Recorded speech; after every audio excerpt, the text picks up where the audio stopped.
Welcome back to the Industrial Market Update and Forecast for 2017. I'm Michael Bull, and this is the Commercial Real Estate Show. Please welcome my next guest is Stephen Marks. He's Managing Director with Fitch Ratings. He's joining us on the phone. Stephen, thanks for being with us. Michael, thank you very much for having me. Well, Stephen, I'm always curious about the REITs because it's a great avenue for people to have some of the benefits of commercial real estate in their investment portfolio. So how did industrial REITs perform in 2016? From a total return standpoint for the stocks, they did great. They were one of the best performers in the entire REIT space in 2016, and really for the last 12 months they had a total return of around 35%. Wow. And that compares to the broader REIT space was in the low 20s, and the S&P 500 was in the mid 20s. And so it was they were definitely, industrial was definitely the shining star last year. So industrial REITs have really beat the entire market. Pretty much, yeah. They were one of the best performers. Okay, so what do you expect moving forward if they had that kind of stellar performance? What do you expect for 2017? Well, in terms of overall property performance, we think industrial will be one of the best performers in 2017, much as they were in 2016, and the drivers of that are multifaceted. One of the first drivers, or one of the drivers, is the slow and steady U.S. economic growth and strong demand for internet retail sales. Fulfillment space generally had been a source of demand for industrial real estate. Also, supply remains pretty well in check, due mostly to stricter bank construction loan standards, which have limited the amount of merchant building, and just broader discipline, especially by the REITs, around their development programs. Right, and you mentioned the lack of new supply, but it seems like new supply is really jumping up now. I've had industrial developers on the show for many years, and you didn't hear a lot about spec for a very long time, but now you're hearing, we're doing a lot of spec. So is there any concern about the level of new supply coming online, or do we need it? Definitely concerned, but at least in 2016, pretty much all that supply was taken up by demand, and so the market appears to be pretty much in equilibrium, and even still, the market probably is in favor of property owners, in the sense that there's much more demand than there is supply at this point. But you're right. I mean, industrial is one of the sectors that because it's relative to virtually any other asset class, it is one of the more easy ones to develop, in the sense that it's, just to simplify it, it's really four walls and a roof, whereas other asset classes have more complexity around them. Not to simplify it that much, but it's right. It's one where, and also that it's sort of the ease of development, and also how quick you can develop too. The development cycle is, for an industrial, is 6 to 9 months tops, which is well inside of most other asset classes. So it's easy to develop. So, and when there is demand, it's easier for developers to more quickly address that demand by putting new supply out in the market. Right. Now, you're going to get contacted by some industrial developers, right? It's like, it's not that easy, Steve. It's not. And again, I don't mean to simplify it. It's more. It's not. It's not an absolute. It's more of a relative to more complex asset classes that are multi-story, require more entitlements and so forth. Right.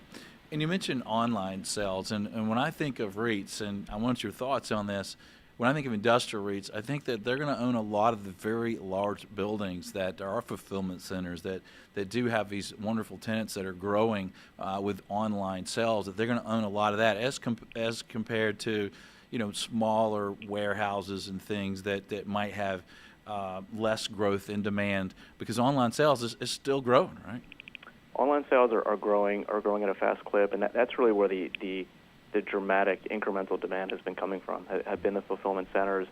Also, on the flip side, it's created demand because of the return cycle. When a customer returns something, it's got to typically go back through a fulfillment center as well, and so that has created some demand. Having said that, the smaller, more infill, closer to an urban center, those properties by definition can't be as large as a huge box, and so there's demand for those too.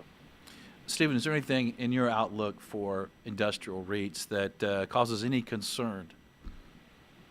I think our one concern, and I touched on it a minute ago, is development can get a little out of hand, and we did see that during heading into the last crisis, where looking at overall development exposures were really big, and far and away the biggest in the entire REIT sector. When we look at cost to complete relative to the overall size of a company, that cost to complete was big. To your point, you mentioned before that there's a lot more spec building in this asset class than in others. So that would be the one place where you can see supply demand get a little bit out of whack on the supply side, and so that's something that we are watching closely. Okay, yeah, we always want to watch supply. What about President Trump? Is there anything that he's doing that might impact industrial real estate and therefore industrial REITs? Well, this border tax concept could, on the margin, restrict the flow of goods, which may negatively impact industrial. That's probably the biggest thing that may hurt it. On the flip side, to the extent that he's clearly pushing for more employment and trying to stem the tide of job loss out of this country and keep jobs here, in particular maybe in the middle of the country as well, which is seems to be his voter base. To the extent that there are new incremental jobs created in those markets where there's not a lot of industrial supply at this point, that could create a need for industrial more in the middle of the country. So there are definitely some shifting sands, and of course, in real estate, location is the most important thing. So it really depends on where these assets are located and where the jobs are created.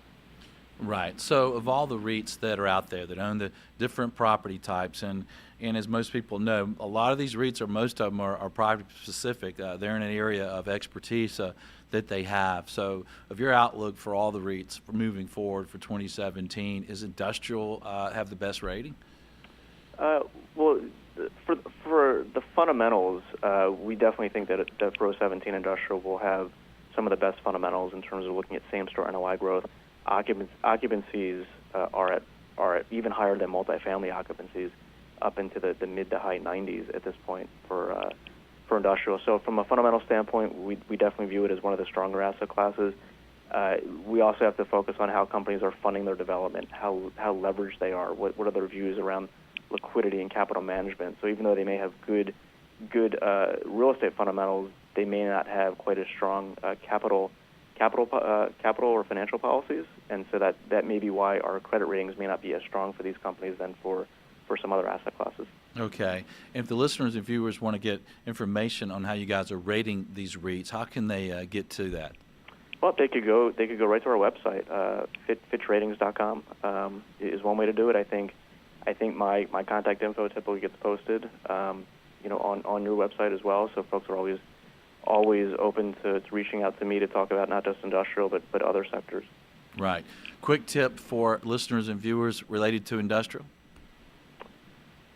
I think that the quickest tip, or the thing to be most careful of, is probably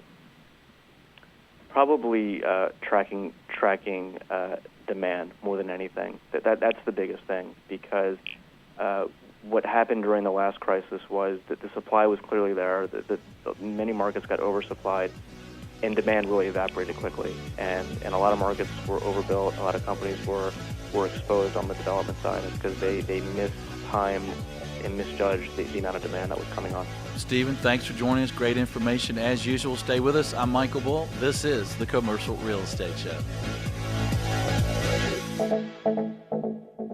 Hey there, thanks for checking out the Commercial Real Estate Show. Don't miss a video of special interest to you. Be sure to subscribe below. And if you appreciate the videos, be sure and thank our sponsors. There's a link to more information about them in the description. For more videos, podcasts, and articles, check out CREshow.com.